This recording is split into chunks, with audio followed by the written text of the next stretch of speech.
நல்லா இருக்கேன் பாட்டி. உட்காருங்க, இந்த வரேன். இருக்கட்டும். தனா இங்க?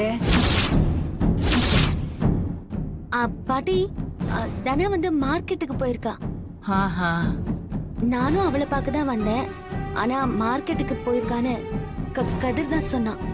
அதான் நான் வெயிட் பண்ணிட்டு இருக்கேன். என்ன பாட்டி, நீங்க திடீர்னு இங்க வந்திருக்கீங்க? அது நானும் சிவாவும் கோயிலுக்கு போயிருந்தோம். அப்பாவும் பொண்ணும் இப்படி பிரிஞ்சிருக்காங்களே, இதுக்கு ஏதாவது பரிகாரம் செய்ய முடியுமான்னு ஒரு சித்தர்கிட்ட கேட்டோம்.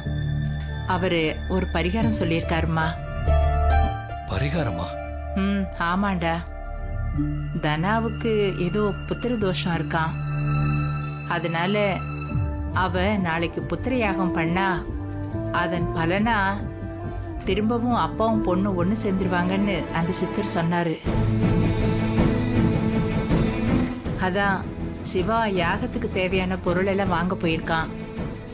சரி, இந்த விஷயத்த நாம தனா கிட்ட சொல்லிட்டு போலான்னு தான் வந்தேன். காலையில 10 மணிக்கெல்லாம் அவ கோயில இருக்கணும்பா. சரி விடு, மார்க்கெட்டுக்கு தானே போயிருக்கா. சரி, நான் இருந்து பார்த்துட்டு அவகிட்ட விஷயத்த சொல்லிட்டே போறேன். பாட்டி, அவ இப்பதான் போயிருக்கா, வர லேட் ஆகும். பரவாயில்ல மாயா, அவளையும் பார்த்து ரொம்ப நாளாச்சு. இருந்து பார்த்துட்டு நாளைக்கு கோயிலுக்கு வர சொல்லிட்டு போறேன். அது இல்ல பாட்டி, பெரியப்பா வீட்டுக்கு வந்திருப்பாரு. நீங்க இங்க வந்தது தெரிஞ்சா அவர் ரொம்ப கோவப்படுவாரு. நீ சொல்றதும் ஒரு வகையில சரிதான். ரகுவுக்கு தெரிஞ்சா ரொம்ப கோவப்படுவான். உங்களெல்லாம் அப்படி ஒன்னும் சொல்ல மாட்டான். ஆனா என்கிட்ட ஏமா நீங்க அங்க போனீங்கன்னு போச்சுப்பான்.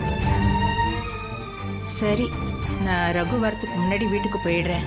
ஐயோ, நான் இப்போ தனா கிட்ட விஷயத்த சொல்லணுமே. நான் சொல்லிக்கிறேன் பாட்டி. சரி, நீ சொல்லிட்டு வந்துடு. நான் கிளம்புறேன். வரேன் கதிர். பாட்டி.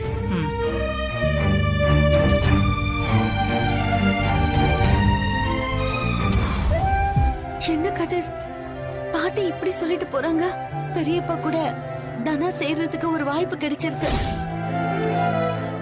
அவளை இந்த யாகத்தை பண்ண வைக்கணும். ஆனா அவ எங்க இருக்கான்னு தெரியலையே. எனக்கு அந்த கார்த்திக் மேலதான் சந்தேகமா இருக்கு மாயா. ஏன்னா இன்னைக்கு நான் சிலிண்டர் போட போகும்போது ஒரு ஆள் என்னை இடிச்சுட்டு போனா. அப்புறம் கொஞ்ச நேரம் கழிச்சு தனாவுக்கு கால் பண்ணலான்னு மொபைலை தேடினா மொபைல் இல்ல. அப்படின்னா கார்த்திக் தான் பிளான் பண்ணி உன் போனை எடுத்திருக்கணும்.